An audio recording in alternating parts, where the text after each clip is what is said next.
ke kami, mahasiswa produksi D3 di CH3 Bener, ikut ambil peran dalam memberi solusi dengan sharing ilmu dan pengalaman dalam kelas-kelas online seputar digital marketing.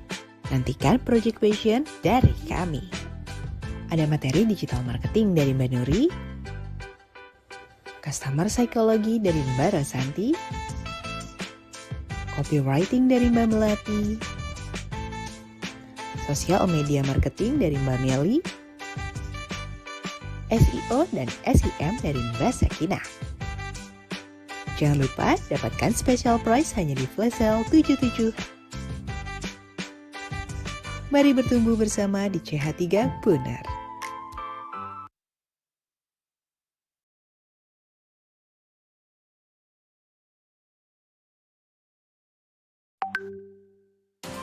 Sharing session kelas digital marketing bersama CH Bunur yang akan dilaksanakan setiap Kamis pekan kedua dan keempat bulan Juli dan Agustus. Digital Marketing Landscape yang akan dibawakan oleh Mbak Nuri Hasnani Kamis 13 Juli 2023. Customer Psychology dan Copywriting bersama Mbak Rosanti dan Kak Norma Melati Kamis 27 Juli 2023. Lalu optimasi sosial media Kamis 10 Agustus 2023 bersama Kak Meli dan SEO Kamis 14 Agustus 2023 bersama Mbak Sakinah. Saksikan yuk, kelas ini gratis dan terbuka untuk seluruh warga Hexagonia. Tunggu apa lagi? Tambah ilmu sekalian tambah penghasilan.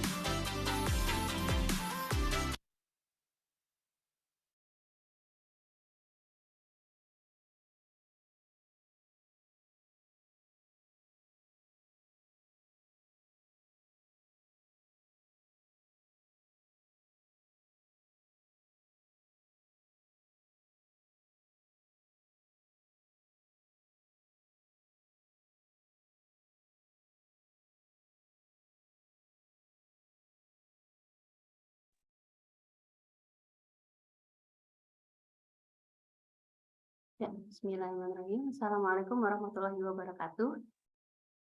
Selamat siang, teman-teman. Suara saya masuk kah? Cek sound dulu nih. Masuk Mbak Nuri, Teh Nuri masuk. Yes. Boleh, silakan Mbak Mutia. Jam 2 tepat nanti kita mulai ya. Monggo Mbak Mutia.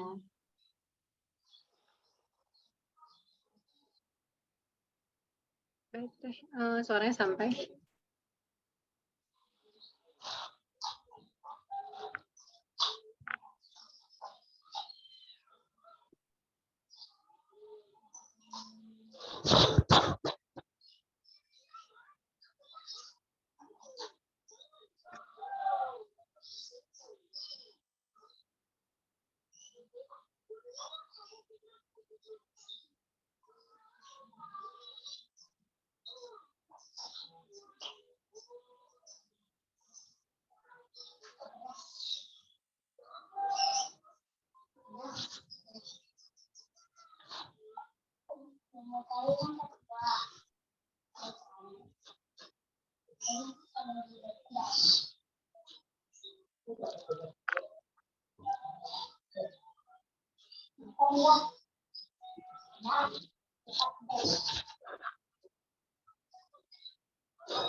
Sudah jam 2 ya teman-teman. Bismillah. Kita mulai aja sharing session dari CH Bunur hari ini.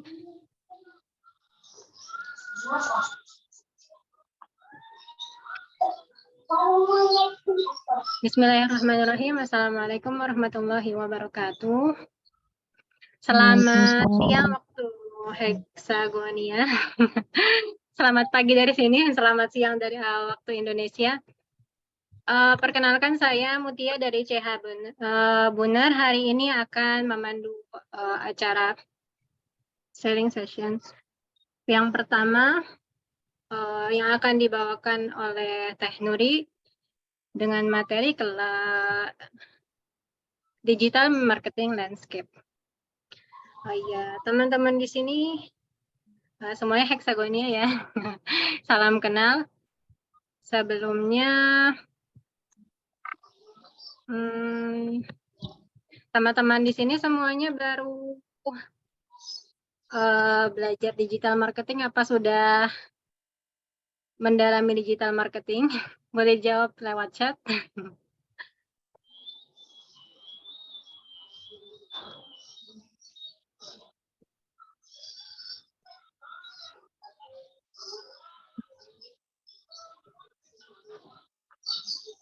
Saya akan membacakan rundown acara hari ini. Tadi jam 13.50 link Zoom sudah dibuka. Jam 2 sampai jam 2:05 pembukaan. Lalu nanti jam 2:05 sampai jam 3:05 ada pemaparan materi dari Teh Nuri. Jam 3:05 sampai jam 3:30 ada kuis dan Q&A.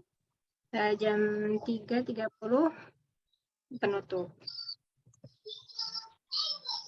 Wah, Masya Allah, masih proses belajar. Unpad baru mau belajar, ada Mbak Indah baru sedang belajar. Semuanya sama-sama di sini kita belajar bersama. Mudah-mudahan materi hari ini bermanfaat untuk kami sendiri juga teman-teman sekalian. Lalu saya akan membacakan CV dari Teh Nuri.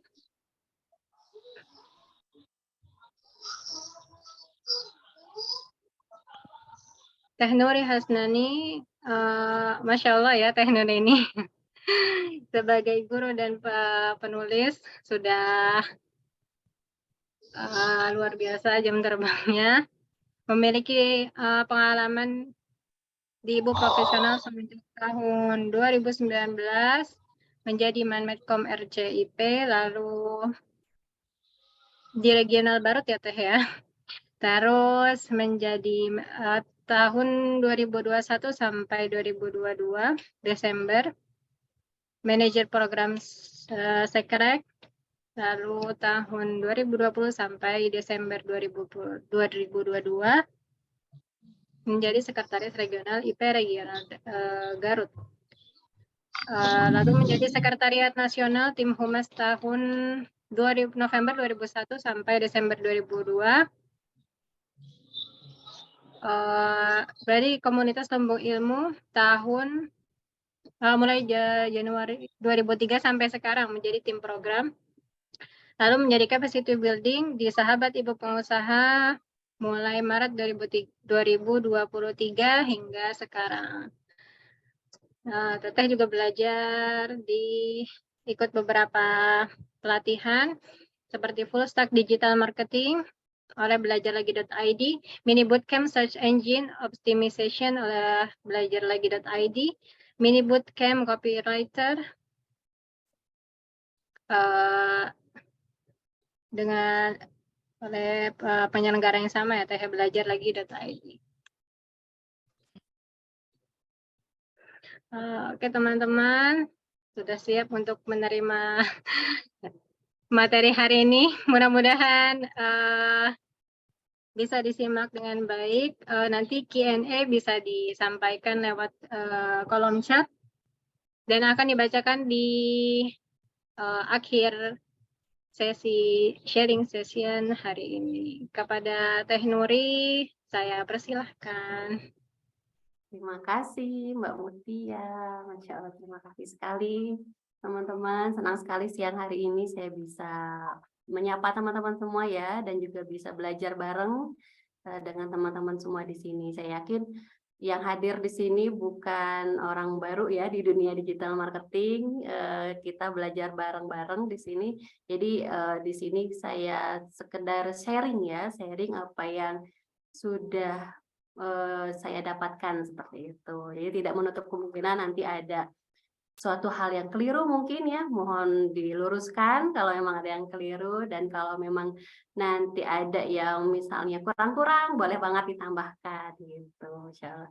Terima kasih. Oh ada Mbak Santi, Ibu Sadi, terima kasih Masya Allah.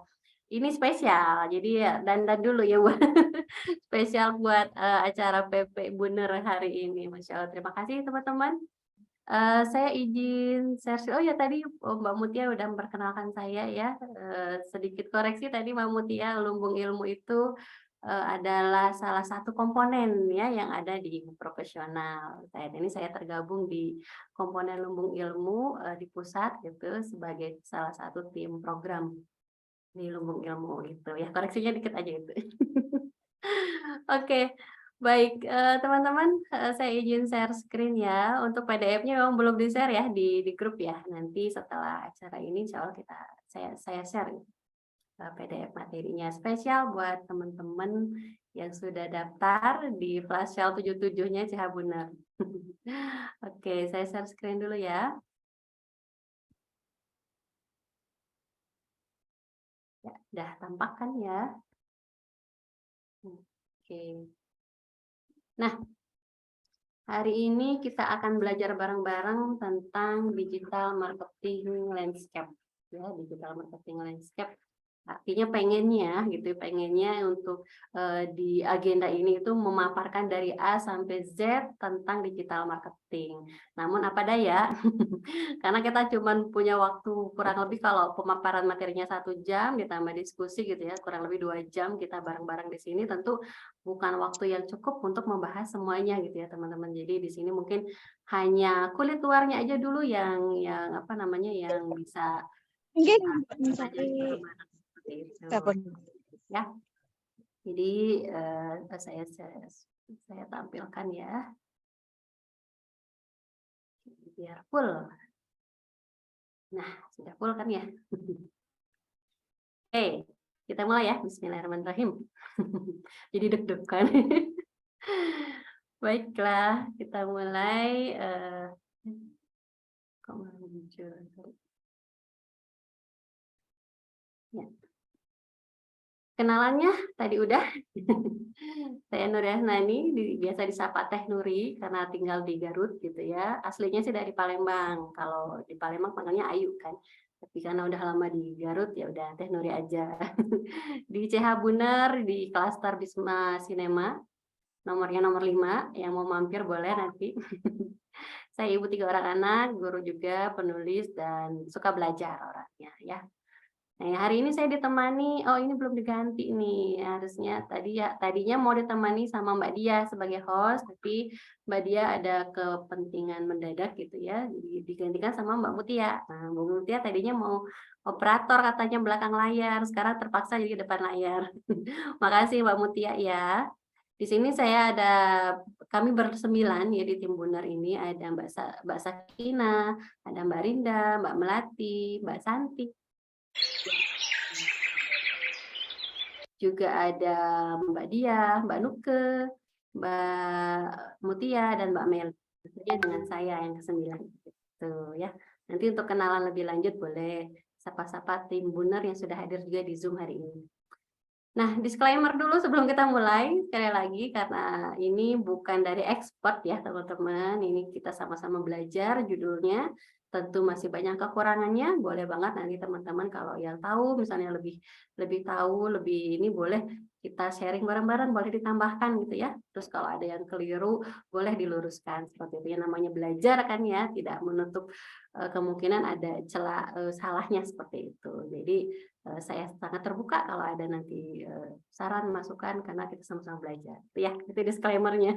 Jadi jangan dikira, oh Teh Nuri udah expert. Enggak, belum. Karena saya pengen belajar digital marketing, makanya saya masuk ke klaster ini, apa namanya, yang tentang bisnis dan marketing seperti itu. Ya, jadi masih belajar. Nah, untuk materinya sendiri saya dapatkan dari ini kemarin tadi sudah disebutkan Mbak Mutia juga, ikut full stack digital marketingnya, ini bootcamp ini kurang lebih 3 bulan ya. Kemarin itu ikut, lalu juga pernah ikut yang gratisannya kayak dari Revoyu gitu kan. Terus juga kemarin mungkin ada yang bareng ya ketemu kemarin kita ikutan di apa tuh namanya yang kemarin sama Mbak Yuliani gitu kan ya, support project passion kan ya, kelas yang kemarin tentang digital marketing saya juga hadir. alhamdulillah jadi nambah lagi gitu kan ya ilmunya dari Mbak Yuliani seperti itu. Nah, sekarang kita mulai nih. Bismillah. Agenda hari ini ada 10 judul sebenarnya. Jadi ini judulnya mulai dari definisi, perbedaan antara konvensional marketing dan digital marketing, lalu bagaimana digital marketing bekerja, lalu apa itu STP, USP, dan value proposition, marketing mix, goal, objektif, strategi, channel itu apa, bagaimana memilih channel gitu ya, lalu matrix, terakhir ada core marketing insight. Nah ini saya ini dulu karena ada lumayan banyak ya kalau kita apa istilah itu pretelin lebih dalam itu bakal memakan waktu banyak. Jadi izin nanti saya akan lebih fokus ke eh, poin 1, 2, 3 gitu ya teman-teman, poin 1, 2, 3 dan 8, 9 mungkin yang akan lebih banyak nanti panjang menjelaskannya. Untuk yang lainnya saya nanti izin agak cepat ngejelasinnya seperti itu. Jadi nanti mungkin teman-teman kalau ingin tahu lebih lanjut, ingin paham lebih lanjut lagi bisa banget di sesi diskusi seperti itu. Mudah-mudahan cukup waktunya.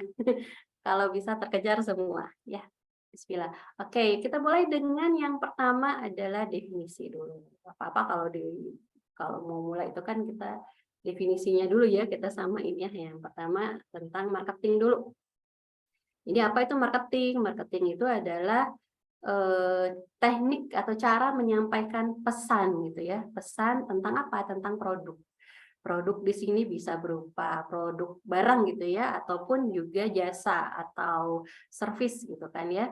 Dengan harga yang tepat, waktu yang tepat, tempat yang tepat gitu, dan kepada orang yang tepat. Nah, seperti itu kurang lebih begitu. Produk sendiri itu adalah apanya gitu kan ya, place itu di mana tempatnya, kemudian time kapan, person itu siapa target kita. Nah nanti how-nya bagaimana cara kita marketingnya akan dikupas sekarang nih di sini gitu. Mudah-mudahan ya bisa dikupas ya seperti itu. Lalu kemudian ada yang disebut, nah ini adalah filosofi marketing ya, filosofi marketing itu. Marketing itu adalah sebuah proses untuk melibatkan target audiens kita dan membangun hubungan yang baik dengan menciptakan hal yang bermanfaat sehingga kita kembali mendapatkan manfaat juga. Jadi semuanya berangkat dari manfaat yang kita tawarkan kepada konsumen kita seperti itu. Jadi ketika seseorang menawarkan produknya, insya Allah itu adalah produk yang bermanfaat ya, minimal untuk dirinya sendiri seperti itu. Oke. Berikutnya adalah pekerjaan marketing menurut Seth Godin. Seth Godin ini dia adalah seorang pengusaha ya teman-teman, pengusaha, dia juga penulis. Bukunya yang terkenal itu berjudul This is Marketing ya. Beliau ini juga adalah pembicara publik ternama gitu ya dari Amerika Serikat. Nah, teman-teman bisa browsing nanti siapa sih Seth Godin gitu. Mungkin juga ada yang udah kenal ya dengan beliau, yang anak IPS jurusan marketing pemasaran kayaknya udah kenal banget seperti itu. Nah ini menurut beliau marketing itu adalah generous act gitu ya, untuk helping someone solve a problem. Jadi untuk menolong orang menyelesaikan masalahnya. Jadi produk itu dibuat untuk, produk atau jasa yang ditawarkan itu dibuat untuk menyelesaikan masalah dari si konsumennya seperti itu. Nah marketing ini juga membantu seseorang menjadi become who they seek to become, menjadi seseorang yang harusnya dia gitu. Jadi dirinya yang sebenarnya, kurang lebih seperti itu ya. Dan seorang marketer itu menawarkan solusi, menawarkan kesempatan kepada manusia untuk menyelesaikan masalahnya dan move forward, kita maju gitu ya, move on seperti itu. Terus juga ada tambahan bahwa katanya no one will buy your products unless your product reflects the desired preference for specific ways of satisfying need. Jadi gak akan ada nih katanya ya, gak akan ada yang mau membeli produk kita gitu ya, kecuali produk kita itu mencerminkan apa namanya, kebutuhan, preferensi dari si konsumen ini dengan cara yang tepat tadi gitu ya, dengan cara yang tepat yang sesuai dengan kebutuhannya seperti itu. Jadi merefleksikan kebutuhan dari si konsumennya. Nah, kurang lebih begitu definisi marketingnya. Ini adalah prinsip marketing nih, ada yang disebut dengan give 7 kali then ask. Jadi saya contohkan misalnya ada, kita sebut aja Mbak siapa ini? Mbak Bunga gitu ya, Mbak Bunga berkerudung pink sama kayak saya ya. Ini bukan Mbak Nuri tapi ini Mbak Bunga nih, Mbak Bunga dia mau jual kerudung nih, ada cara satu sebelah kiri dan cara dua sebelah kanan gitu ya. Kira-kira kalau teman-teman jadi temennya Mbak Bunga nih, pilih yang mana? Pilih dijual, ditawarin gitu ya dengan cara satu yang sebelah kiri atau dengan cara yang kedua sebelah kanan. Nah, saya sambil ngintip kolom chat nih. Nutupin nggak ya ini? Oke, coba dong, boleh dong di kolom chat. Dua ya, dari 4 dua katanya. Oh, pilih yang dua. Dua. Oke, benar. Jadi memang lebih pastinya ya, kita akan lebih suka dengan cara yang kedua gitu. Kalau cara yang pertama, kita tahu ini istilahnya apa tuh teman-teman? Yo. Jadi kayak ngetes ya. Jadi jual langsung gitu kan ya. Jadi apa ya? Kok jadi lupa saya. Hard selling, hard selling. Jadi langsung bilang, aku jual kerudung nih, murah, cuma 40.000, mau nggak? Kayak gitu kan. Jadi langsung to the point kayak gitu. Lalu yang cara kedua adalah, kerudung aku enak banget loh makainya, adem, terus bikin mukaku kelihatan tirus gitu kan. Nah biasa kan mama kan gitu ya, pengen nyari yang bikin antem tau kan antem ya, kerudung antem anti tembem biar kelihatan tirus gitu kan ya. Terus juga aku suka katanya, aku jadi beli banyak nih, kamu mau nyobain nggak kayak aku gitu kan ya. Jadi kalau dari kalimat yang kedua ini kita timbul perasaan kayak jadi butuh gitu kan ya, merasa seolah-olah ya kayaknya saya butuh deh beli kerudung ini gitu kan ya. Padahal tadinya belum belum butuh, tapi ketika ditawarin kayak gitu, jadi aku kan lumayan bulat nih muka, pengen dong kelihatan tirus gitu kan ya, kayaknya butuh deh gitu kayak gitu. Jadi memunculkan rasa butuh tadi itu terhadap produk yang ditawarkan oleh si Mbak Bunga ini. Dan kalau teman-teman juga udah familiar banget ya dengan istilah storytelling gitu kan ya. Jadi memasarkan dengan teknik bercerita gitu. Bercerita, oh saya beli ini gini-gini, oh ternyata enak, bagus kayak gitu kan. Jadi nggak langsung jualan gitu kan, kayak gitu bercerita bahwa saya beli ini dan ternyata enak, kamu mau nggak kayak saya kayak gitu. Jadi ada storytelling yang di situ. Nah ini nanti bahasanya beda lagi nih nanti ya bahasan storytelling. Nah, kita kembali tadi prinsip marketing tadi, give 7 kali then ask. Jadi di sini kita ngasih dulu ya, sampai di 7 kali itu maksudnya nggak saklek harus 7 kali ya teman-teman. Artinya saking banyaknya kita harus ngasih gitu ya ke konsumen kita, baru kemudian bertanya. Nah, seperti itu. Jadi maksudnya ngasih gini, ngasih info gitu kan. Yang pertama kalau yang dari Mbak Bunga ya tadi saya bilangnya namanya. Mbak Bunga ini nawarin misalnya katanya tadi kerudungnya enak, kerudungnya adem, kerudungnya bikin muka tirus gitu kan ya. Aku suka gitu kan. Kamu juga pasti suka kayak nah. Jadi dia ngasih info, ngasih kelebihan dari produknya kayak gitu. Baru kemudian nanya, mau nggak gitu, baru nawarin mau beli nggak gitu lah, mau juga nggak kayak aku nah kayak gitu. Jadi kasih dulu. Atau misalnya ketika kita bikin konten misalnya ya di katakanlah di sosial media, kita kasih dulu tips-tipsnya, cara pakai kerudung yang baik, cara pakai kerudung yang kelihatan tirus tuh kayak gimana, kayak gitu-gitu. Jadi kasih tips dulu, baru nyelipin dagangan kita kayak gitu ya, kurang lebih begitu ya prinsip marketingnya. Nah, prinsip ini teman-teman bisa banget diterapkan baik offline maupun online gitu. Jadi nggak cuma di digital gitu ya, tapi juga di offline bisa banget kayak gini. Itu kan orang akan lebih suka gitu, lebih tertarik ketika kita bercerita, kita menawarkan produknya tidak secara langsung, tidak straight to the line gitu ya. Oh, sorry, kok stop. Oke, nah salah pencet tadi. Oke, berarti sekarang kita lanjut ke kalau tadi adalah marketing, nah sekarang digital marketingnya. Digital marketing sederhananya kita lihat aja dari dua kata ya, digital dan marketing. Digital itu yang berbasis online, berbasis internet gitu kan ya, sedangkan marketing tadi pemasaran tadi ya, cara menyampaikan atau mempromosikan produk atau service atau jasa seperti itu. Jadi digital marketing adalah sebuah cara atau form, salah satu cara gitu ya di dunia marketing atau pemasaran dengan mempromosikan dan menjual produk atau service atau jasa melalui atau berbasis internet. Seperti itu. Kurang lebih begitu ya definisi digital marketing. Lalu kemudian ada tipe-tipe digital marketing. Nah, tipe-tipe digital marketing ada banyak banget ternyata ya. Dan ini tentu saja pertama adalah membuka peluang belajar baru buat kita, artinya banyak hal baru yang bisa kita pelajari. Dan yang kedua tentunya adalah membuka banyak peluang kerja baru buat semua orang gitu ya, buat kita gitu kan. Jadi kerja online seperti itu banyak banget, bisa jadi email marketer, bisa jadi influencer gitu kan ya. Bisa jadi apa nih? Bisa jadi announcer juga misalnya di radio dan TV itu. Oh, itu udah ada ya. Atau misalnya jadi content marketer, nah seperti itu. Jadi karena tadi luas sekali dunia dari atau universe-nya digital marketing gitu. Jadi ada email marketing, influencer marketing, viral marketing, mobile marketing gitu ya, social marketing, content marketing, pay per click. Nah, PPC ya, pay per click juga ada search engine optimization. Jadi kalau apa namanya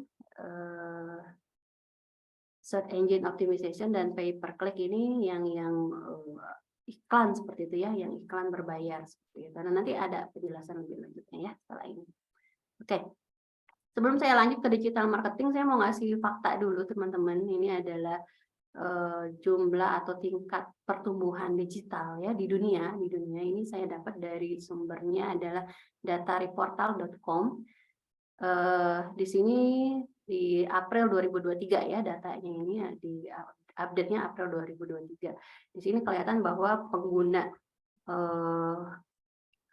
mobile phone gitu ya, subscribernya, terus juga pengguna internetnya ini bertambah sekitar 2,9% dari tahun kemarin. Jadi ini patokannya adalah tahun 2022 seperti itu. Jadi peningkatan dari 2022 ke 2023 itu sekitar 2,9% atau sekitar 147 juta pengguna internet.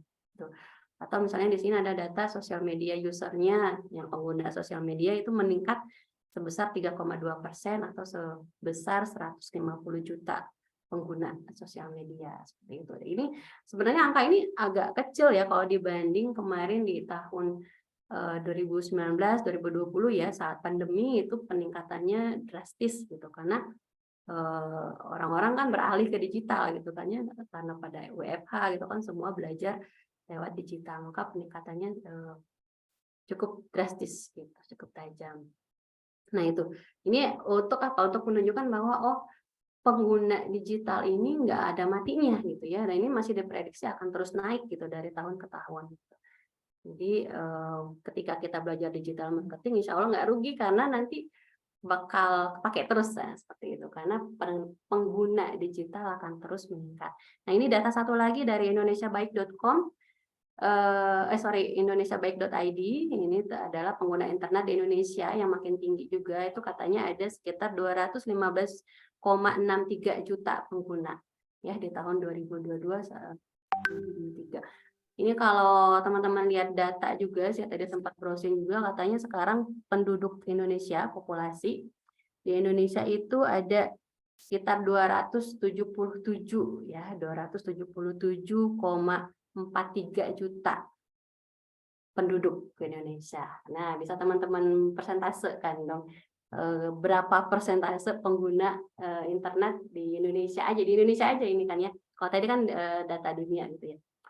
Jadi dari 277 yang menggunakannya 215. Kebayang kan? Banyak-banyaknya hampir 80-an% ya, kalau nggak salah ya. Kalau nggak salah. Nggak ngitung soalnya. Boleh kalau ada yang rajin mau ngitung boleh banget. Oke, kita lanjut.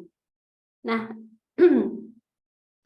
sebelumnya kita bandingkan dulu antara marketing versi konvensional dengan marketing versi digital, gitu ya.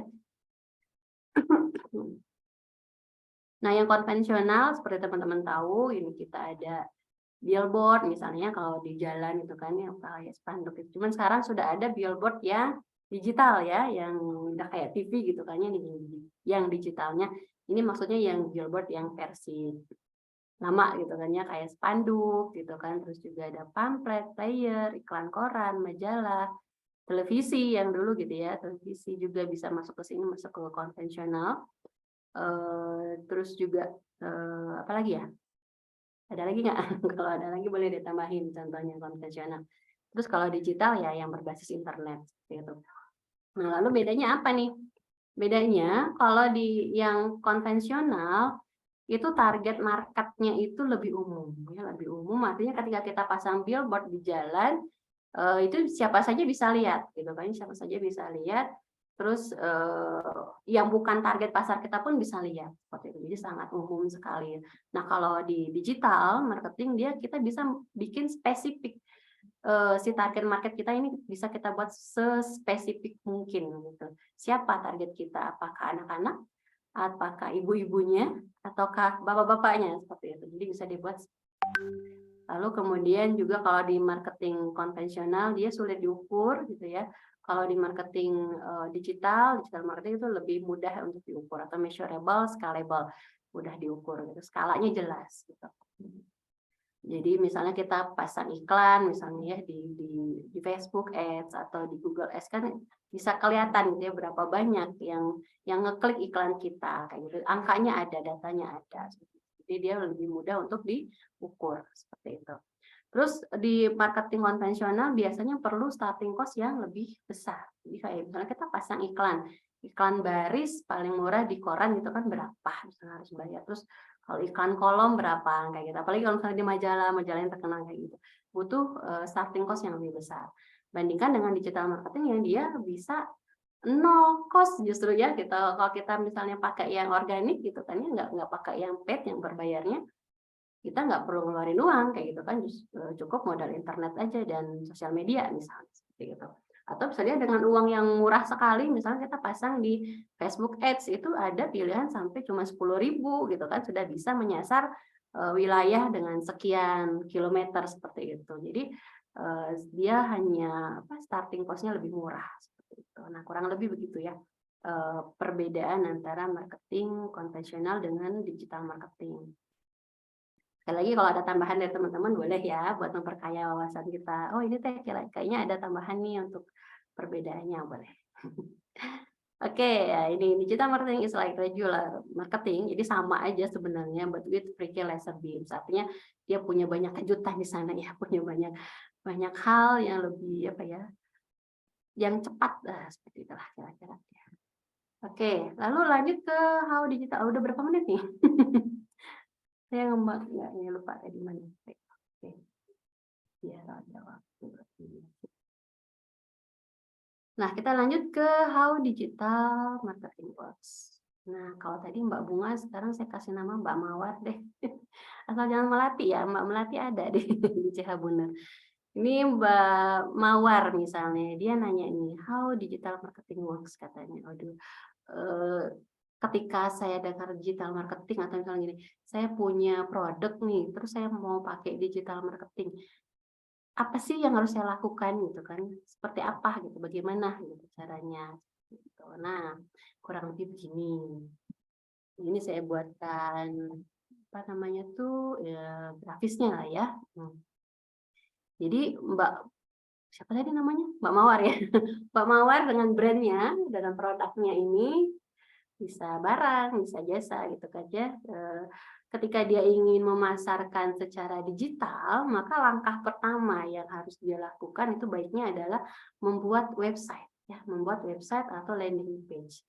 Website-nya, landing page-nya nggak usah yang fancy banget, tapi cukup untuk dia jadi etalase dari produk kita seperti itu. Jadi sekarang ini teman-teman bisa bikin apa namanya tuh landing page dengan cepat, dengan tinggal pakai template yang ada ya, murah, gratis pun ada seperti itu. Jadi bisa banget gitu kita bikin sendiri saat ini. Dan kalaupun misalnya saya nggak tahu bisa gitu kan gampang mau belajar juga banyak tempat buat belajarnya gitu kita searching di YouTube juga banyak tuh yang udah bikin konten cara membuat landing page misalnya gitu jadi benar-benar dimudahkan ya kita dalam berbagai aspek di digital marketing ini. Nah, tadi kembali ke Mbak Mawar tadi ketika dia yang pertama yang harus dilakukan adalah membuat, etalase produknya ya, dengan website atau landing page tadi. Lalu kemudian apa yang harus dia pikirkan? Yang harus dia pikirkan, kemudian adalah membuat konten yang menarik di websitenya. Misalnya konten ini mau berupa gambar aja, mau ada suaranya, atau mau video justru. Jadi mulai memikirkan konten yang menarik untuk tadi, tujuannya kan adalah untuk menarik pelanggan gitu ya. Kalau konten kita menarik, tentu pelanggan akan lebih mudah juga tertarik kepada iklan kita, seperti itu. Lalu kemudian apa? Kemudian adalah SEO, menerapkan SEO. Nah, ketika kita bicara website, kita akan nyambungnya ke SEO. SEO itu nanti ada di kelasnya Buner juga ya, CH Buner. Di lanjutan setelah ini ada kelas tentang SEO. SEO itu kurang lebihnya adalah teknik membuat website kita itu nomor 1 atau berada di halaman pertama lah gitu ya, di mesin pencari Google misalnya. Jadi ada caranya bagaimana? Misalnya masukin link gitu ya, masukin kata kunci gitu ya, kata kunci yang tepat. Nah, gimana cara nyari kata kuncinya? Ada nanti tekniknya cara nyari kata kuncinya. Ada aplikasi yang bisa kita pakai juga. Jadi ada riset yang harus kita lakukan. Nah, itu dibahas di SEO nanti. Nah, Mbak Mawar ini boleh banget dia belajar SEO misalnya, sehingga dengan menerapkan SEO websitenya bisa naik trafficnya seperti itu.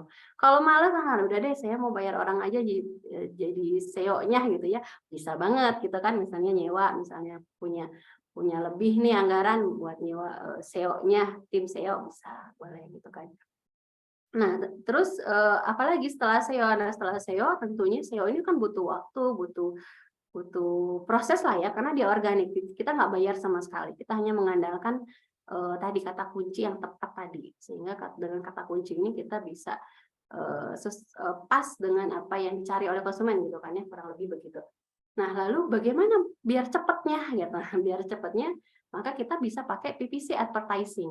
PPC advertising ini pay per click advertising atau dia sama juga dengan SEO, maaf, dengan SEM ya, search engine machine. Jadi di sini kita membayar pengiklan gitu ya, pengiklan untuk setiap klik iklan yang kita dapatkan. Jadi misalnya iklan kita diklik oleh orang, setiap kali diklik itu kita membayar sekian rupiah untuk yang apa ya istilahnya tuh, yang menyediakan iklan ini misalnya dengan Google Ads seperti itu. Maka kita bayar ke Google seperti itu. Itu yang disebut dengan PPC, pay per click advertising. Ya. Lalu kemudian apa? Kemudian langkah berikutnya adalah sosial media. Nah, meningkatkan sosial media kontennya di-share ke sosial media yang sekiranya cocok dengan produk yang dipasarkan oleh Mbak Mawar ini tadi itu. Apakah misalnya kontennya kalau dia buat kontennya video, berarti lebih cocoknya kemana nih, ke TikTok misalnya. Kalau kontennya berupa gambar-gambar yang bagus, kita kan berarti ke Instagram dan seterusnya seperti itu. Jadi penggunaan sosial media tentunya akan sangat membantu meningkatkan traffic tadi ya, penjualan kita. Jadi misalnya dari sosial medianya si Mbak Mawar ini dia mencantumkan, dia cerita nih, dia pakai storytelling gitu kan ya, cerita tentang produknya, lalu dia ngasih link, kunjungin website kami ya, misalnya kayak gitu. Jadi dengan orang lihat sosmednya, lihat juga, datang juga atau berkunjung juga ke website yang dia miliki tadi itu sebagai etalase.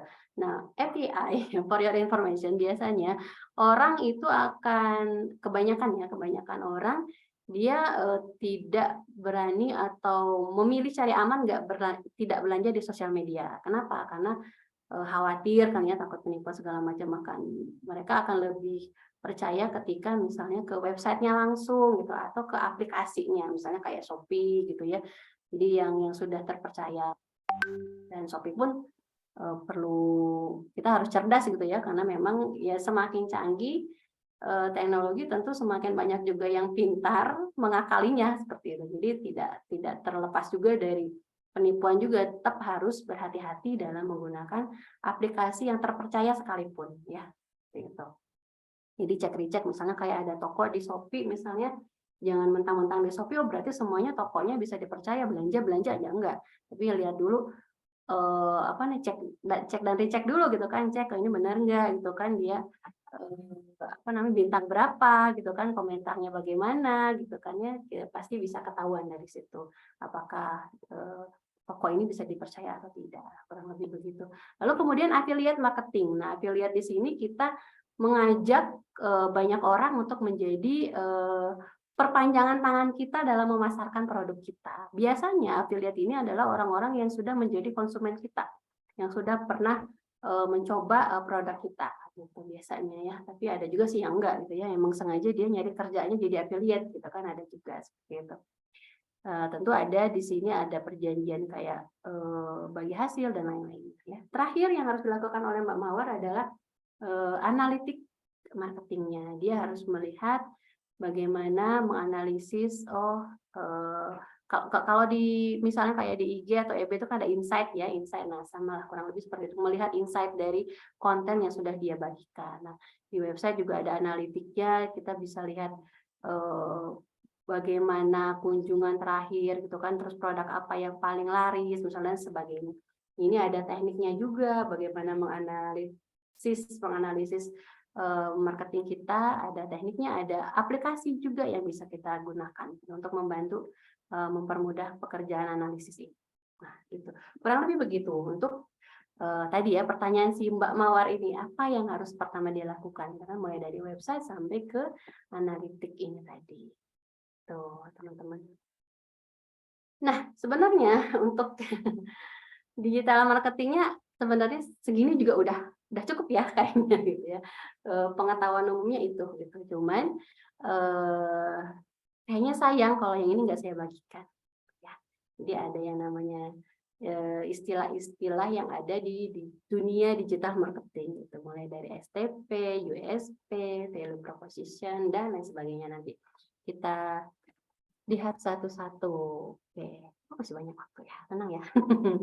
Masih ada setengah jam lagi kurang lebih. Baik, nggak bosan kan?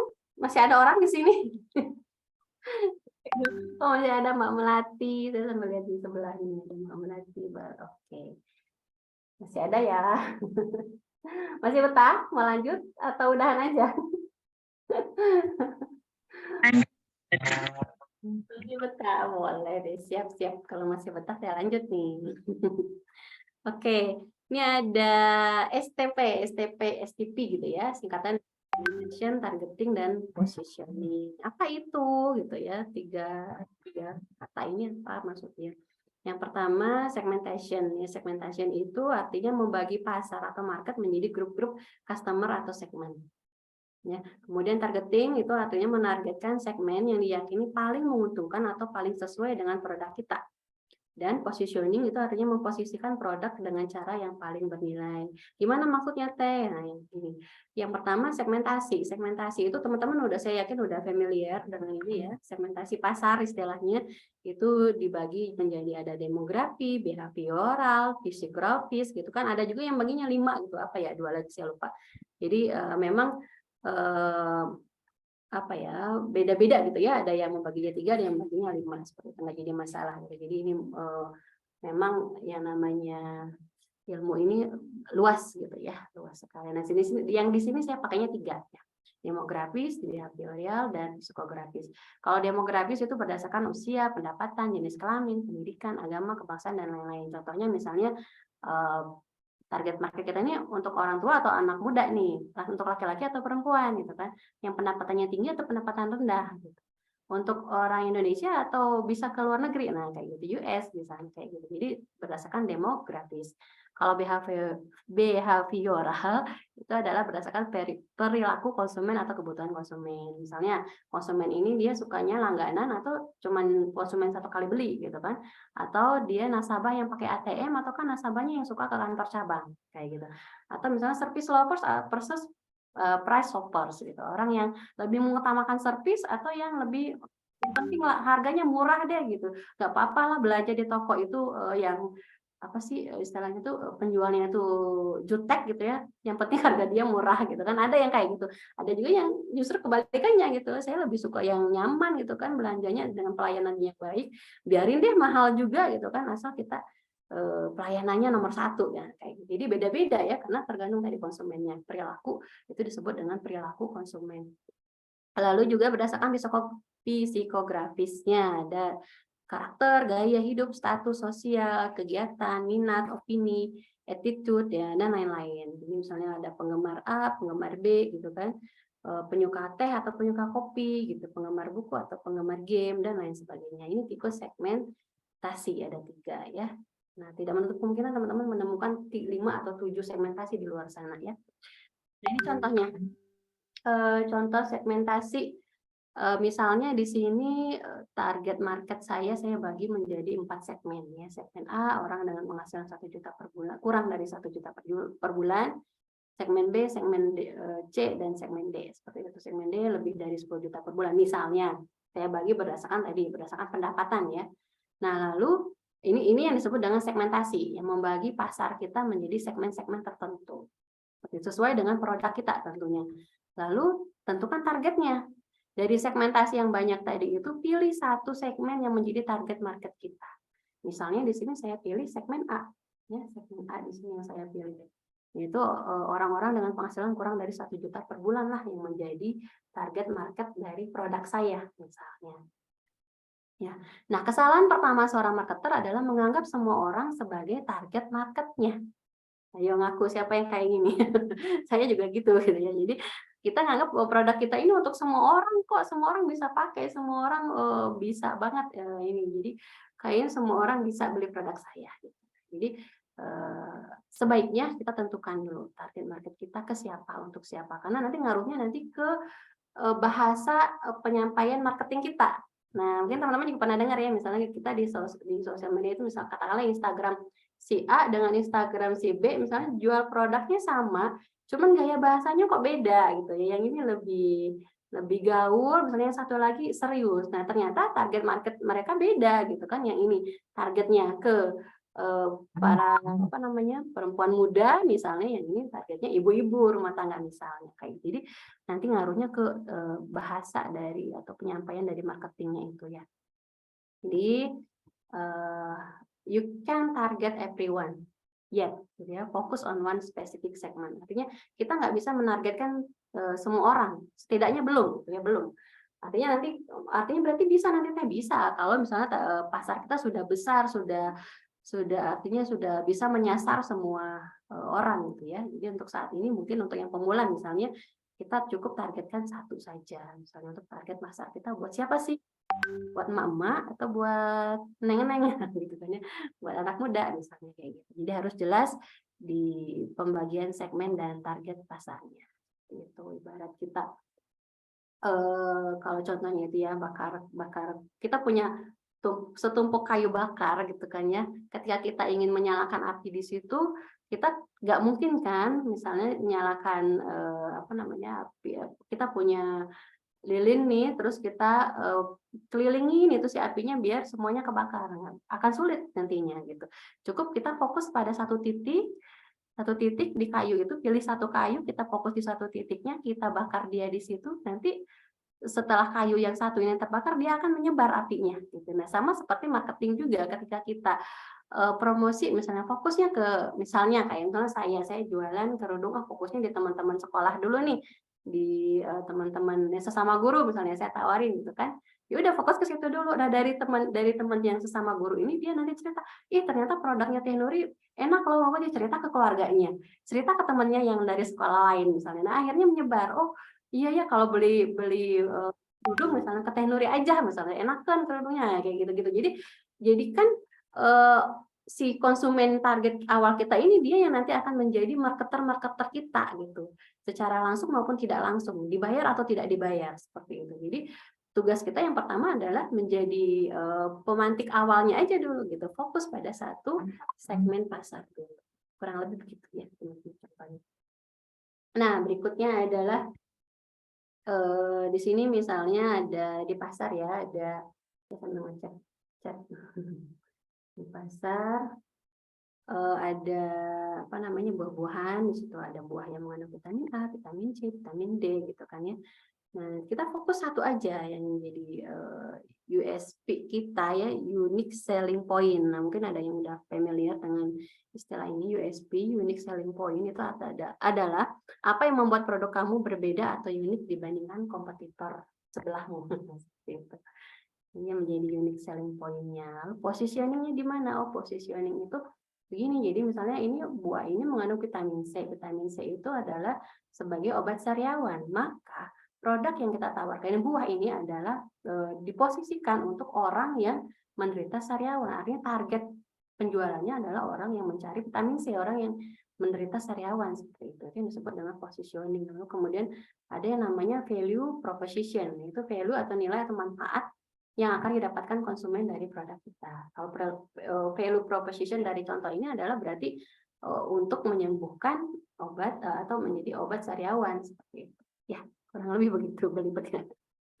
Oke, untuk positioning penjabarannya ini ada nanti yang namanya brand perception map. Ini contohnya kalau kita jadi brand perception map itu bagaimana kita menempatkan brand kita, produk kita dibandingkan dengan kompetitor-kompetitor kita seperti itu. Ada di mana nih posisinya produk kita? Itu kita perlu tahu gitu posisi dari brandnya kita, produknya kita. Apakah di bawah, di atas, di kiri, di kanan seperti itu ya. Jadi kalau map ini tergantung apa istilahnya sumbu XY-nya itu gimana kita yang menentukan. Kalau di sini misalnya contohnya adalah toko online, maka misalnya di sini saya mengambil dari segi high quality, low quality dibandingkan dengan low price, high price-nya gitu, dari harga dan kualitasnya misalnya.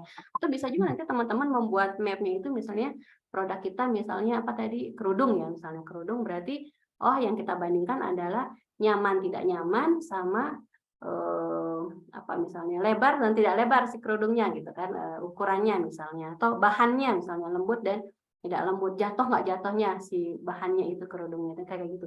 Jadi tergantung dari produk yang nanti akan kita apa namanya produk yang kita tentukan posisinya ini, produk apa dia gitu kan, hal apa yang akan kita bandingkan, kurang lebih begitu.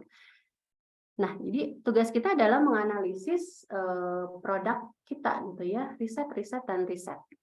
Jadi riset ini ada dua, mungkin udah familiar juga, ada riset primer, riset sekunder. Kalau riset primer itu dari data langsung, gitu, misalnya kita diskusi langsung, survei langsung, interview langsung, gitu kan ya. Sedangkan riset sekunder itu adalah dari hasil sensus, misalnya. Jadi kita dapat data, pakai data dari hasil riset orang lain, kurang lebih begitu. Lalu untuk riset juga nanti ada ya, saya spill ada misalnya bagaimana kita cek sosial media kompetitor, bagaimana itu ada aplikasinya gitu yang bisa kita gunakan untuk membantu riset kita gitu ya. Oke, lanjut berikutnya adalah value proposition. Mbak Mut ya, kalau saya lebih boleh dicolek aja. Masih ada waktu ya? Masih ada waktu, Teh. Nah, ini value proposition, ini kanvasnya ya. Jadi ini juga agak panjang sebenarnya kalau mau jelasin. Intinya adalah value proposition ini adalah dia menjawab setiap pain atau gain yang diharapkan oleh si customer profile-nya. Nanti calon konsumen kita butuhnya apa, maka disitulah produk kita menjawab kebutuhan itu. Nah, kurang lebih begitulah yang disebut dengan value proposition itu ya. Ini di sini ada penjelasannya dimulai dari apa itu customer profile gitu ya. Ada di customer profile itu kita tahu tentang customer jobs-nya, gains-nya, apa manfaat yang diharapkan oleh si konsumen ini, pain-nya, pengalaman negatif atau risiko yang pernah dialami pelanggan gitu kan. Lalu nanti baru value proposition yang menyesuaikan dengan customer profile ini tadi. Contohnya gini, teman-teman mungkin sering banget lihat iklan Gojek misalnya ya. Gojek misalnya ada satu iklan yang mana saya lihat itu pulang malam kan, pulang kantor jam malam nggak ada kendaraan gitu kan, udah pesan Gojek aja kan, diantarin sampai rumah, dijamin aman. Nah kayak gitu. Jadi di situ dia iklannya itu menjawab keresahan atau menjawab menjadi pain relievers dari apa namanya si konsumen tadi. Pada orang dia pekerja kantoran, pulangnya malam karena lembur, misalnya mau pulang udah nggak ada kendaraan nih, mau naik kendaraan umum takut gitu kan, ya udah mending pesan Gojek aja aman gitu ya, gorek gitu kan, diantarin sampai rumah cepet pula kayak gitu. Jadi dia berangkat dari menjawab keresahan atau menjawab apa tadi pengalaman negatif atau menjawab resiko yang apa sih pain reliever tadi ya, pain itu yang nggak enaknya gitu ya, yang apa ya, apa jadi hilang kata-kata saya. Intinya menjawab kebutuhan dari si konsumen, kurang lebih. Nah, itu tugas kita menentukan itu tadi ya teman-teman. Jadi dengan paham produk kita, posisinya di mana, value yang ditawarkannya apa, gitu kan, itu akan eh, lebih apa ya, lebih memudahkan lagi kita untuk memasarkan produk kita seperti itu. Nah, oke, berikutnya harus diketahui adalah tentang marketing mix. Nah, marketing mix ini adalah kumpulan variabel yang bisa digunakan untuk membantu kamu mempromosikan value sebuah brand kepada konsumen. Sehingga konsumen akan memiliki persepsi yang kamu inginkan tentang brand kamu. Nah, di sini yang saya gunakan adalah 4P marketing mix-nya dari Neil Borden. Jadi kalau teman-teman searching ya tentang marketing mix itu nggak cuma 4P yang ada, tapi ada 5P, 6P, 7P gitu kan ya. Ada banyak di luar sana gitu. Jadi apa namanya, nggak apa-apa ya beda-beda gitu. Nah, di sini saya pakainya yang 4P marketing mix. Itu ada product, placement, promotion, dan pricing. Jadi produknya apa, placement-nya di mana, tempatnya, promotion itu adalah upaya ya apa yang dilakukan untuk menarik pelanggannya, lalu pricing, nilai atau harga yang diberikan oleh konsumen terhadap untuk memperoleh produk ini, atau dengan kata lain biaya yang harus dikeluarkan oleh konsumen terhadap yang produk yang ditawarkan gitu ya.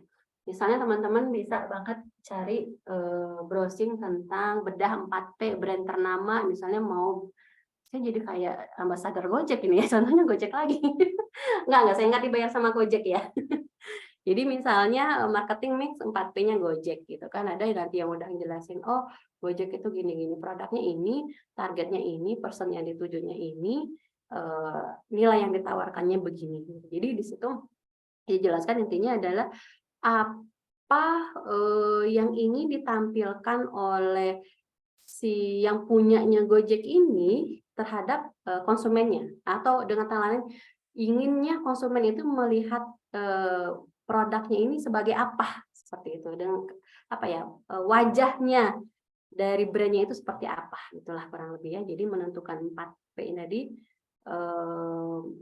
marketing mix ini itu tujuannya untuk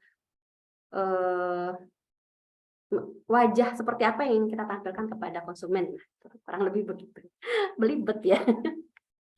Baik, kita lanjut ke goal, objektif, dan strategi. Ya, saya cepetin aja deh di sini ya. Goal itu adalah tujuan, hasil akhir yang ingin dicapai atau jangka panjangnya.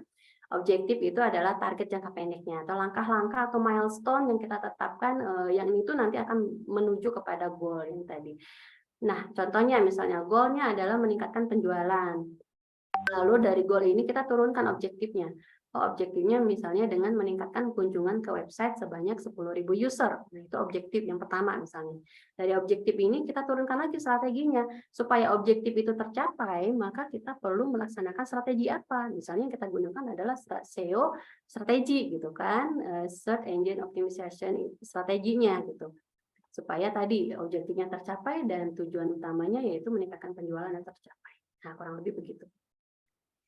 Lalu untuk objektif ini tadi, ketika kita menentukan objektif meningkatkan kunjungan ke website sebanyak 10.000 user, itu harus ditentukan dengan metode SMART ya. Teman-teman udah familiar banget dengan SMART ini. Ada specific, measurable, achievable, relevant, dan time bound. Artinya ketika kita membuat objektif, membuat target tadi itu harus dengan spesifik, jelas gitu, bisa diukur, bisa dicapai, relevan, dan ada jangka waktunya gitu kan. Contohnya meningkatkan jumlah followers di Instagram dari 1.000 menjadi 2.000 dalam waktu 2 bulan. Nah, ini lengkap dia. Spesifik apa yang mau ditingkatkan, jumlah followers di mana, di Instagram. Dari berapa? Oh, dari 1.000 jadi 2.000, berarti ada 1.000 peningkatan gitu. Dalam waktu kapan? Dalam waktu 2 bulan. Nah, time bound-nya ada. Kira-kira ini relevan nggak? Tergantung. Tergantung ya.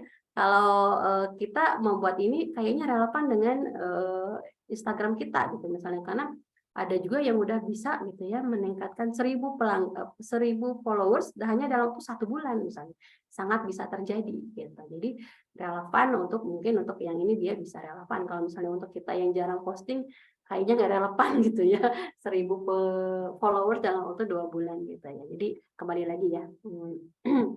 Yang bikin. Nah, ini penjelasan lebih lengkapnya, nanti teman-teman baca aja ya. Ya, skip aja. Lalu berikutnya adalah channel. Channel ini adalah kita menentukan di mana kita mau memasarkan produk kita. Marketingnya mau dilakukan di mana? Itu kan ada 2 jenis channel gitu ya di digital marketing, ada acquisition dan ada retention. Acquisition itu artinya mencari target audiens gitu ya, sesuai dengan produk atau brand kita. Tujuannya itu. Jadi mendapatkan gitu ya, mendapatkan konsumen baru gitu untuk produk kita. Itu disebutnya channel acquisition. Lalu kemudian ada yang namanya retention. Retention itu pengulangan gitu ya. Artinya mempertahankan audiens yang menggunakan produk atau brand kita. Gimana caranya kita mempertahankan audiens kita seperti itu.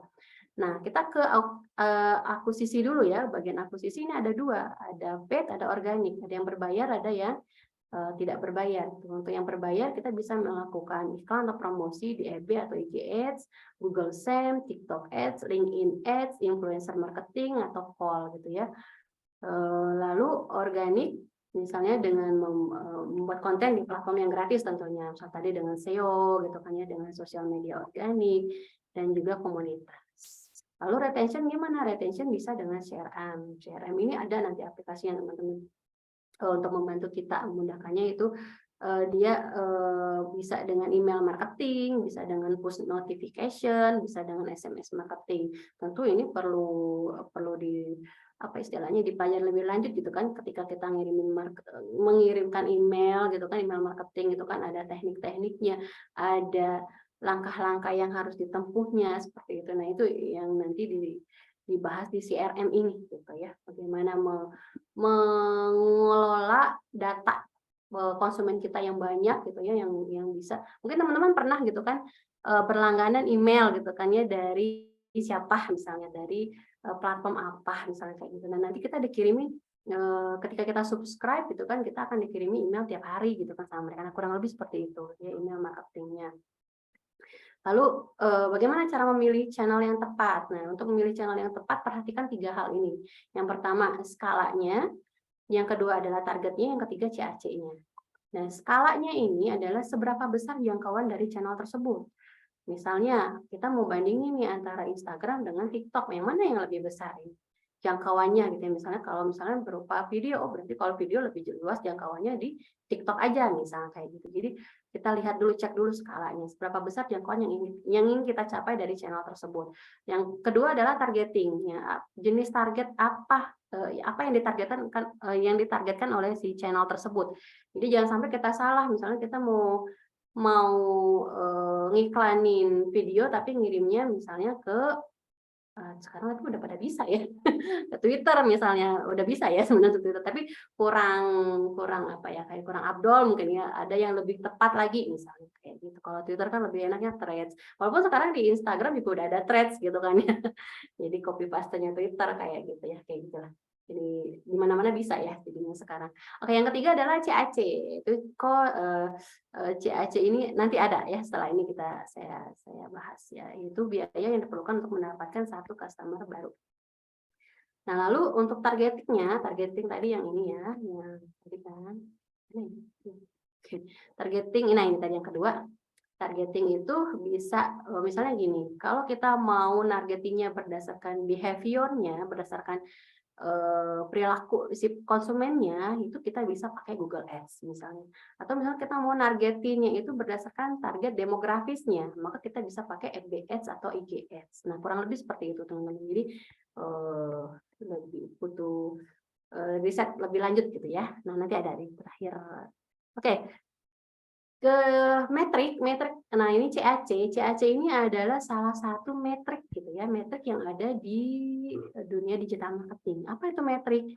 Metrik itu adalah nilai yang digunakan untuk mengukur dan melacak kesuksesan dari brand kita.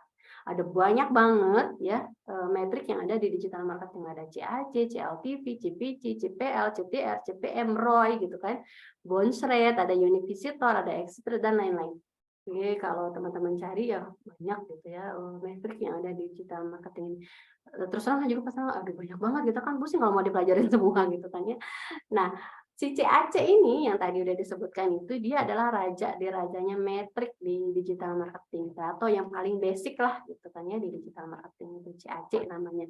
Singkatan dari apa? Singkatan dari Customer Acquisition Cost. Artinya biaya yang diperlukan untuk mengakuisisi, untuk mendapatkan satu customer baru. Ya, customer baru di sini adalah yang baru pertama kali membeli produk kita. Jadi kalau yang udah 2 kali itu bukan lagi customer baru nyebutnya, tapi udah pelanggan seperti itu ya. Oke, lalu bagaimana cara menghitungnya? Cara menghitungnya adalah dengan membagi biaya yang dikeluarkan dengan jumlah customer baru. Contoh, ada penjual mie ayam, dia membuat 500 pamflet dengan total biaya Rp50.000. Ternyata mendapatkan customer sebanyak 5 orang, customer baru ya sebanyak 5 orang. Nah, berapakah CAC sebenarnya yang dikeluarkan oleh si penjual mie ayam ini? Ada yang mau bantu? Ada yang mau jawab? Nah, ini jadiin kuis aja deh kayaknya. Ya, boleh ya. Boleh, biar saya tahu nih masih pada ada nggak orangnya atau udah lagi pada tidur. Boleh. Ya, saya spill dulu ini.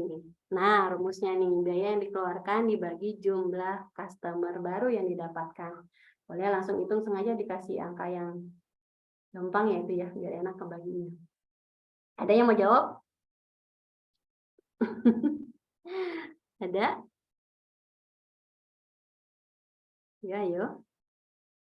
Masih pada melek kan?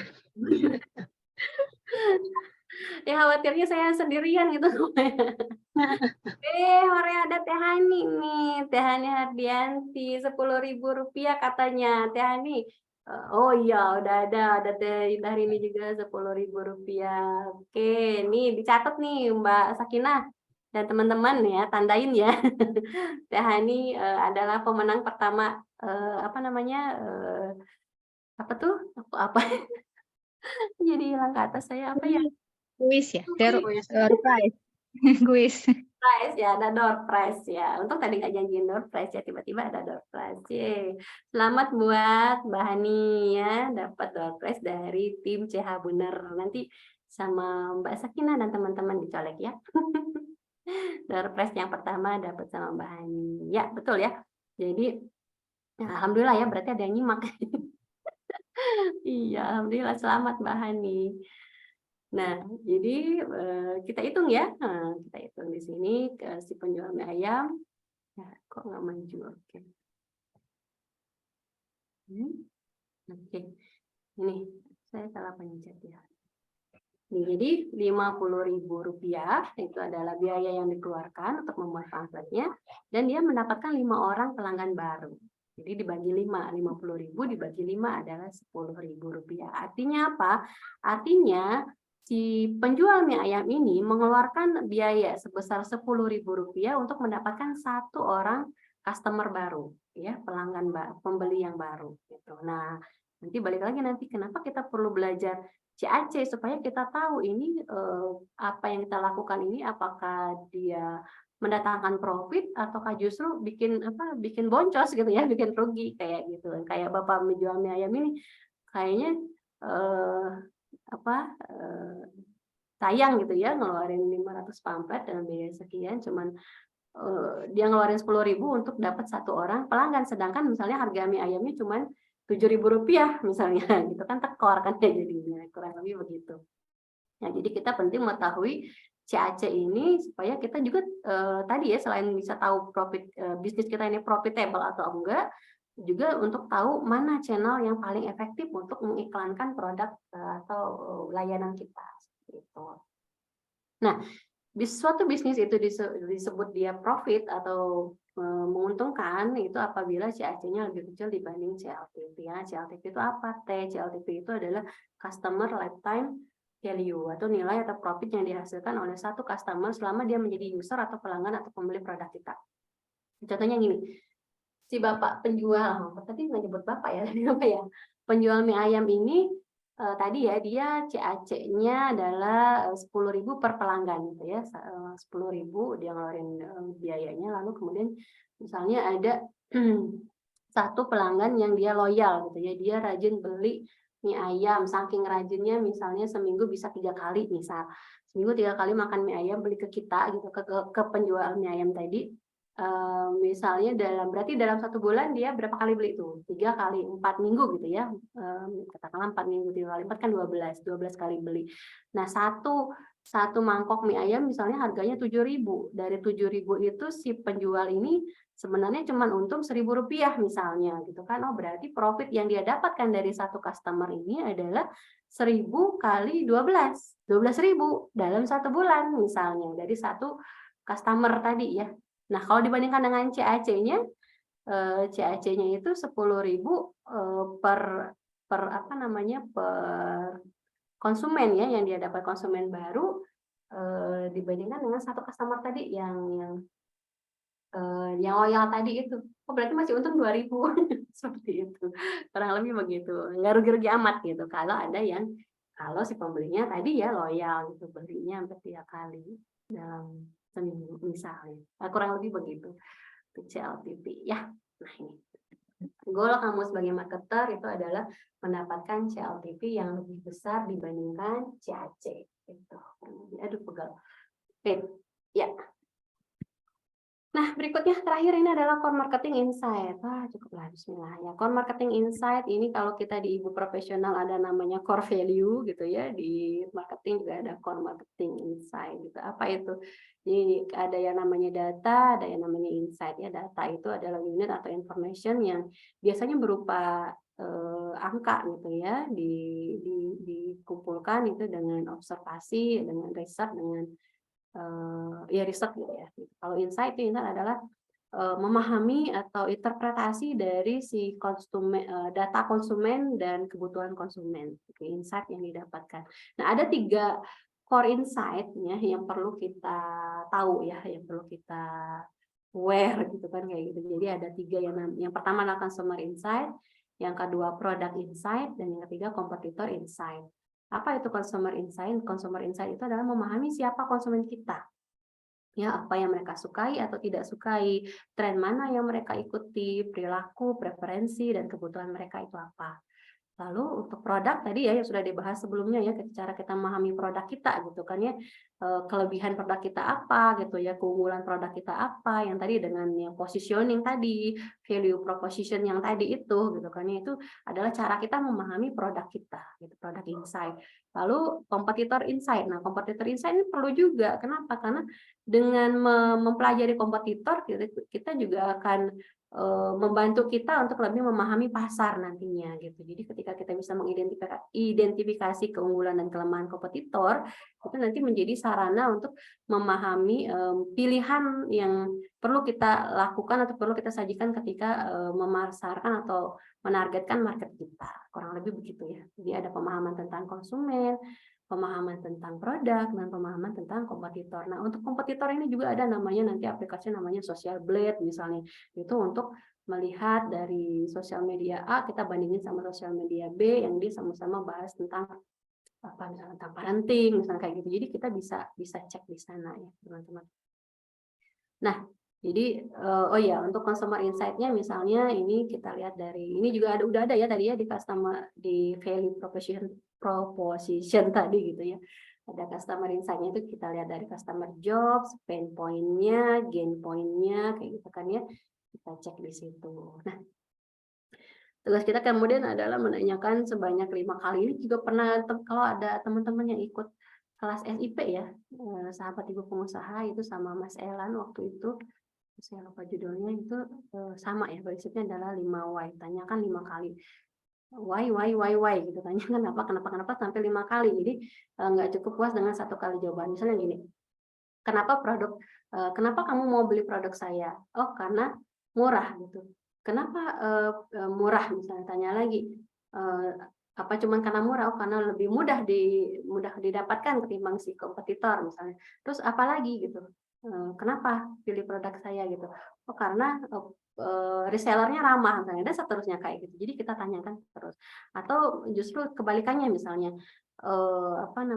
kebalikannya adalah misalnya kenapa dia tidak mau membeli produk kita, nah kayak gitu ya, kurang lebih begitu. Nah, lalu kemudian ini yang disebut dengan customer persona. Ini waktu sama Mbak Yulia ini kemarin ya di kelas yang kemarin digital marketing juga sudah dibahas ini kurang lebih seperti itu.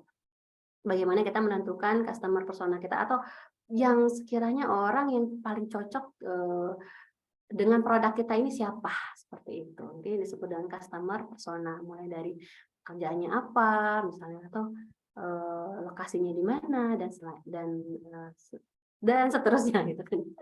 Brand persona. Terakhir, nah kita tutup dengan ini ya. Ada yang kenal ya, udah kenal kan ya dengan Sun Tzu ya, teori perangnya. Ada kalimat bijaknya yang bisa kita ambil di sini. If you know the enemy and know yourself, you need not fear the result of 100 battles.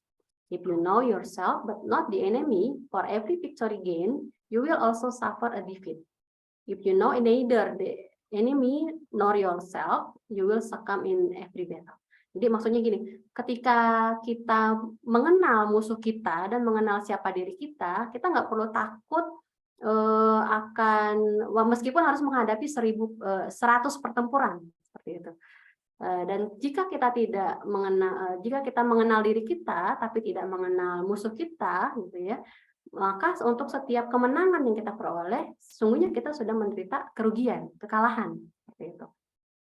Dan jika kita tidak mengenal diri kita, bahkan tidak mengenal musuh kita, gitu, maka kita dipastikan akan kalah dalam setiap pertarungan atau pertempuran. Kurang lebih begitu, teman-teman. Jadi tadi mengapa penting sekali kita mengenal apa kelebihan dan keunggulan produk kita, dan juga mengenal bagaimana pesaing kita, gitu ya. Kita bukan berarti kita enemy, nyari musuh, bukan ya, tapi bagaimana kompetitor kita, gitu. Kita mengenal kompetitor kita dan juga mengenal target dari market kita atau calon konsumen kita. Gitu. Dan 3 hal tadi itu core dari marketing, seperti kurang lebih itu yang bisa saya sampaikan hari ini. Mohon maaf kalau banyak belepotannya.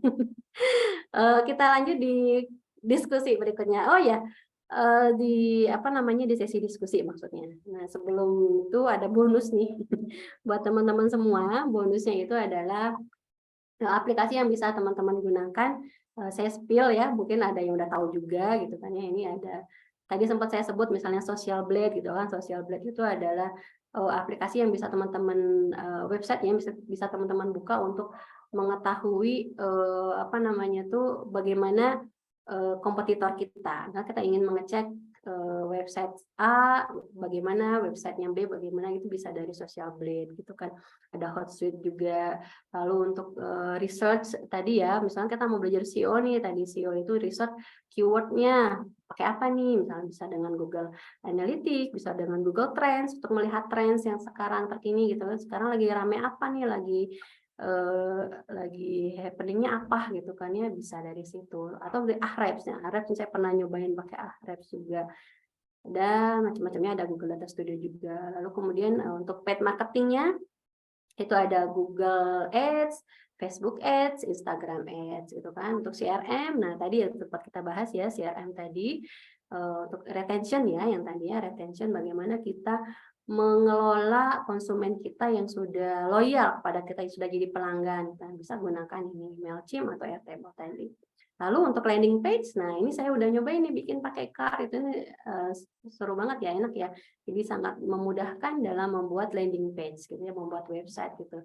Dia gratisan gitu kan ya, template-nya udah ada, dan bisa nyantumin link-link gitu ya, bisa ada link yang bisa dihubungkan kayak gitu. Jadi boleh nanti teman-teman buka ya, card.id ya, card.id kalau nggak salah, seperti itu. Itu bonusnya. Oke, itu saja dari saya. Terima kasih. Saya kembalikan ke Mbak Sakina, jadi ke Mbak Mutia. Terima kasih. Have a great day ahead. Terima kasih. Assalamualaikum warahmatullahi wabarakatuh. Assalamualaikum warahmatullahi wabarakatuh. Nah, terima kasih Teh Nuri atas materinya hari ini.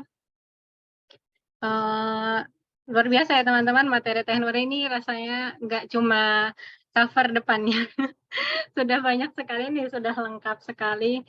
Mungkin ada sedikit yang harus diulik ke dalam, tapi sudah mewakili banyak sekali dari materi digital marketing. Selanjutnya kita ke sesi Q&A, sesi diskusi juga ya teman-teman. Boleh raise hand yang mau bertanya langsung. Sambil nunggu yang raise hand, saya coba baca pertanyaan dari kolom chat. Ada pertanyaan nih Teh dari Mbak Baida. Mbak, apakah alurnya digital marketing wajib bikin website? Kalau cuma sosmed kurang ya? Atau melihat dulu produk atau jasa kita itu gimananya? Hmm. Oke, Silakan langsung jawab Mbak Mutia. Oh. Ya, silakan sampai yang lain Teh. Oke, sebelumnya saya mau ngucapin selamat datang dulu buat Kak Adek tercinta, Kak Elpa, Oh bosnya. iya. Udah nyempetin hadir.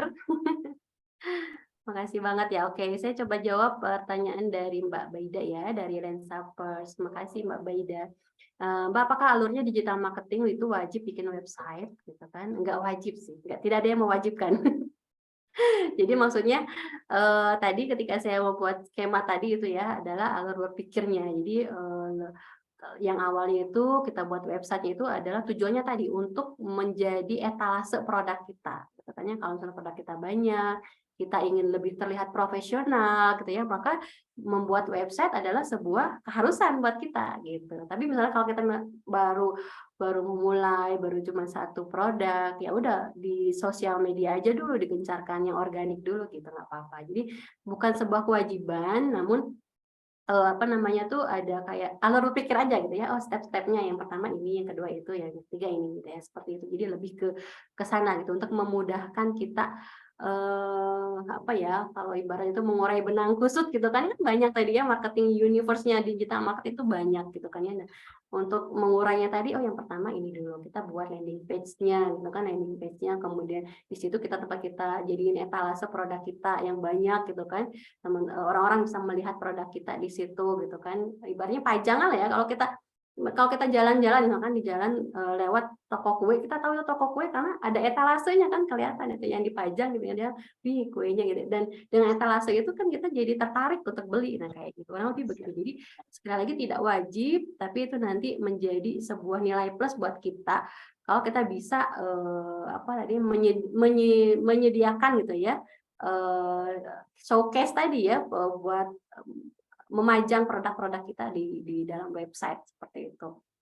Jadi mau majangnya di sosmed aja atau misalkan cukup di WhatsApp, misalkan ada kan yang maaf, WhatsApp gitu kan, yang WhatsApp bisnis kan kita bisa majang produk kita kan ya. Jadi kalau orang buka profil kita, wah kelihatan dia ternyata jualan ini ya gitu-gitu kan, ada bisa dipajang di sana. Itu etalase kita. Jadi feel free gitu kan, silakan pakai etalase yang paling menurut kita paling nyaman gitu. Kurang lebih begitu sih Mbak Baida, semoga bisa dipahami ya. Gitu Mbak Mutia. Oke, terima kasih Teh Nuri jawabannya. Kemudian ada dari Mbak Hani. Teh Nuri izin bertanya, idealnya untuk konten website berapa kali per minggu agar bisa dioptimasi menggunakan SEO? Untuk kontennya sendiri, saya lanjutin ya Teh, masih ada 2 di ternyata. Untuk kontennya sendiri, apakah harus selalu yang berkaitan dengan produk yang kita jual? Atau bisa konten untuk tujuan lain, misalnya hiburan, entertainment, dan lain-lain? Saya coba jawab ya dari Mbak Hani.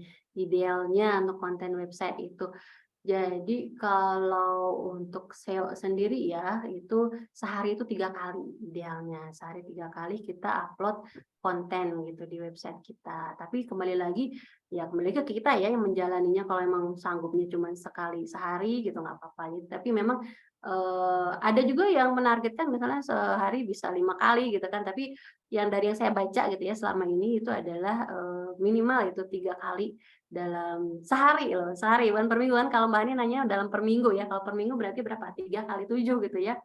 Nah, berapa? Ayo 21 gitu kan, 1 kali posting konten gitu kan, supaya nanti tadi ya bisa optimasi SEO-nya ini bisa bekerja dengan lebih optimal gitu.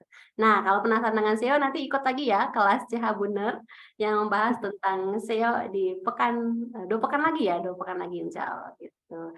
Terus untuk kontennya sendiri apakah harus selalu berkaitan dengan produk yang kita jual? Enggak juga. Jadi boleh banget kita ada selingan misalnya untuk entertain-nya doang gitu kan, untuk biar customer pelanggan kita atau followers kita tuh nggak boring gitu ya dengan dengan sosmed kita kayak gitu, atau dengan isinya website kita itu. Jadi ada di sini misalnya dengan cerita harian kayak gitu, boleh banget gitu. Jadi itu bisa jadi salah satu strategi kita juga untuk istilahnya merawat followers kita ini, pengikut kita ini gitu ya.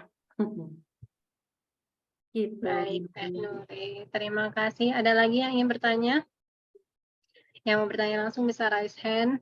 Boleh raise hand atau DM, boleh banget. Atau di kolom chat juga bisa. Oh iya teman-teman, sebelumnya tadi lupa deh di awal disampaikan bahwa kita ada door prize. Yang pertama berupa pulsa 20.000 untuk masing-masing pemenang. Ada 2 orang pemenang yang dipilih. Tadi yang pertama sudah dapat pemenangnya. Ada pertanyaan dari Teh Nuri ya. Ada Mbak Hani, tadi bisa japri Mbak Sakinah untuk hadiahnya. Untuk yang kedua, kita ambil pemenangnya dari kuis yang akan di-share di kolom chat. Oke, Kahootnya bisa tolong kopikan itu pinnya ya, Mbak. Oh, ada di kuis Teh. Ada pakai kuis kuis itu ya. Oh, yang kuis saya belum buka ini. Ya, sebentar. Mutia, sama Mbak saya share dulu. Pemenangnya adalah tercepat dan tertepat. yang skornya paling baik dan paling awal. Coba kita share.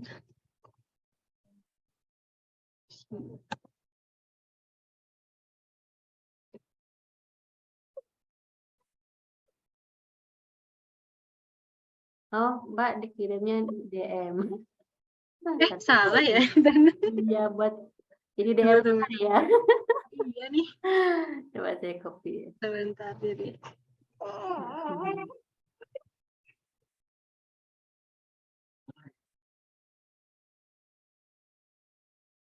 Ya.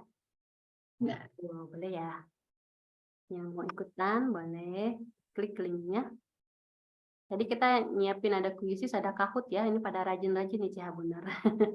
Buat kuisnya kita pakai yang kuisis dulu.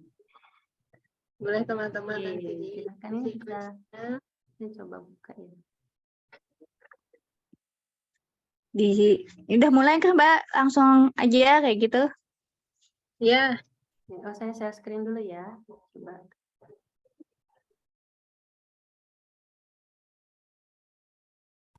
Oke, ada ya kelihatan ya. Tapi ini saya sebagai peserta nih. Nggak bisa. Oke. Iya, saya peserta ini.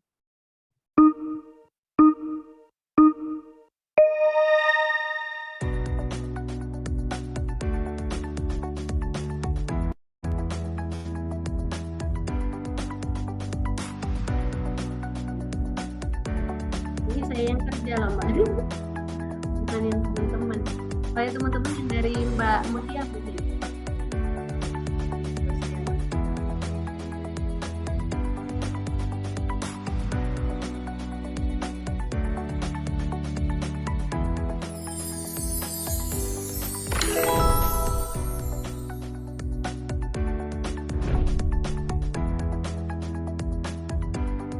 Ada rame tuh. 4 orang ya?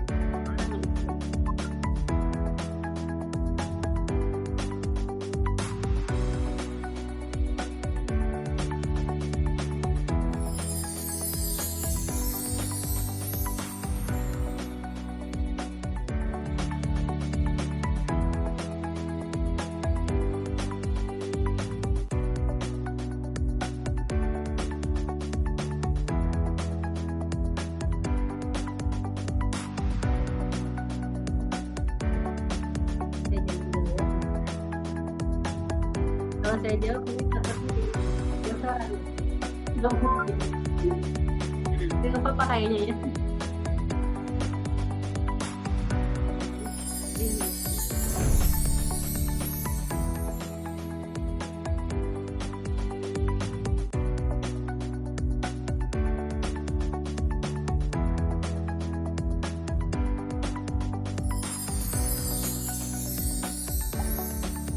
Wah, banyak nih pesertanya.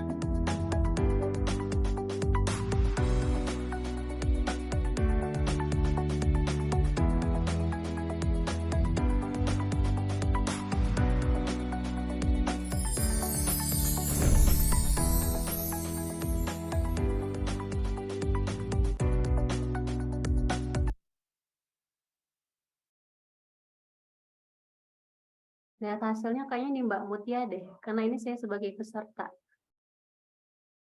Mbak Mut, Ya, ya Teh. Sebentar. ini saya nggak dihitung ya. Nanti balik lagi ya hadiahnya. Tapi kayaknya tadi ada yang di pertama ya, misi pertama. Ya, Mbak Mutia Coba kita lihat. Coba dilihat dulu Teh. Hmm.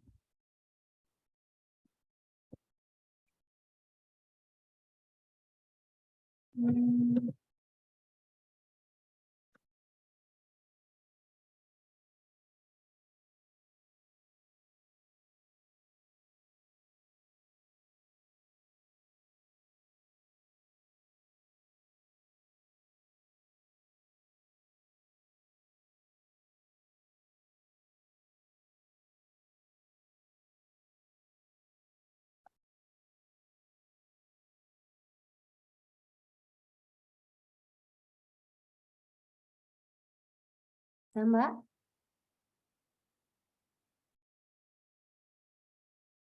Masih dicek Teh.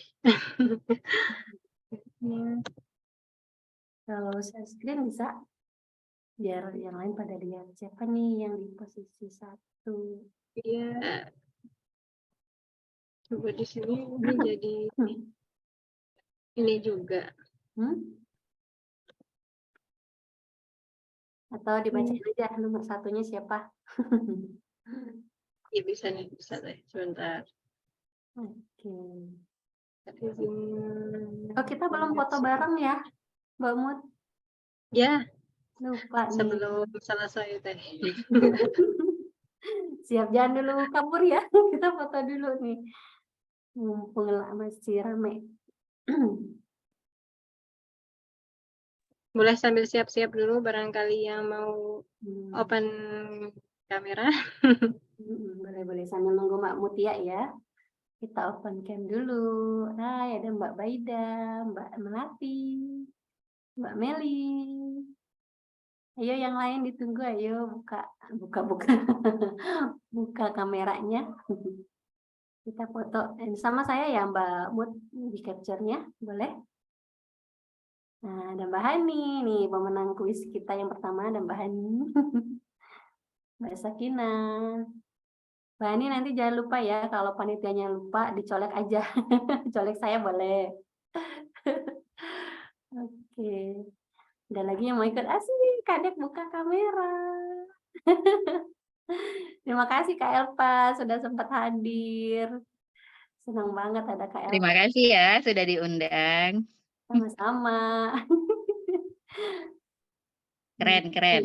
Nanti Kadek lihat, boleh nonton rekamannya ya. Oh, terima kasih. Oke, ini udah segini aja yang mau foto nih.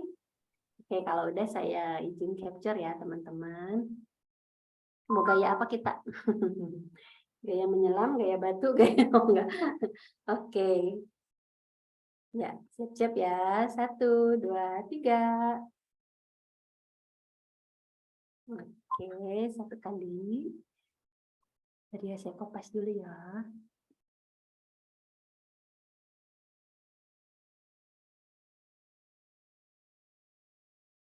Oke, yang kedua. Apa ya? Oh, bisa nggak sinergi jadi inspirasi? Bentar itu ya boleh ya Kadek. Oke. Oke, saya 1 tangan deh. Boleh, tentu boleh. Itu Boleh kan ya? gerakan kita bersama. Iya, siap.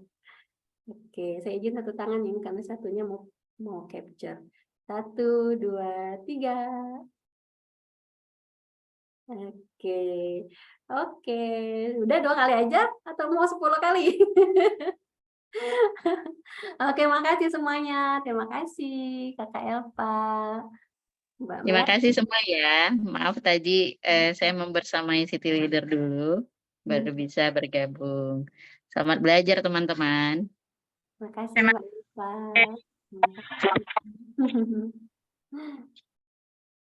Oke. Nur ini kayaknya ada sedikit Kendala.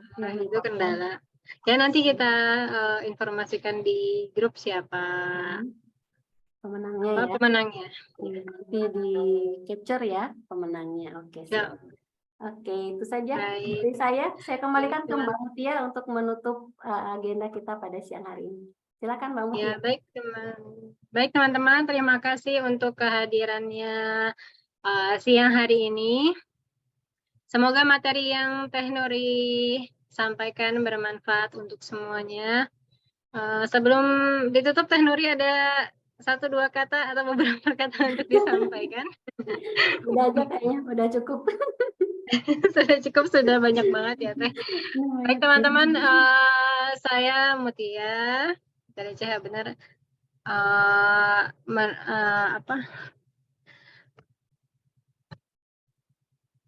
Sebentar lagi, ada ini. Oh iya, dan ini saya tutup sharing session kali ini yang pertama ya. Semoga teman-teman bisa ikut di sharing session selanjutnya. Sekian dari saya. Wassalamualaikum warahmatullahi wabarakatuh. Terima kasih teman-teman sudah hadir. Waalaikumsalam warahmatullahi wabarakatuh. Live ya. Iya Kak Teh. Terima kasih. Semuanya. Terima kasih Mbak Hani, Mbak Santi, Mbak Indah, Mbak Lucy, Mbak Meli, Mbak Melati. Semangat ya. 2 pekan lagi. Siapa yang tampil? Dan sehat benar. Izin live ya. Iya. Waalaikumsalam. Salam. Oke.